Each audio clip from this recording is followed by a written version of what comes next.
Я Салима Володина. И я с 4 на 5 января очень сильно заболела, то есть стала сильно кашлять.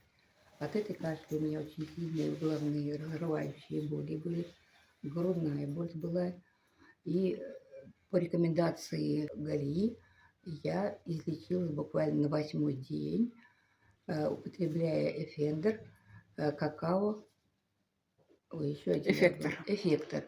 Вот. И уже на 8 число я себя чувствую прекрасно, нет никаких болей, просто есть маленькое подкашливание.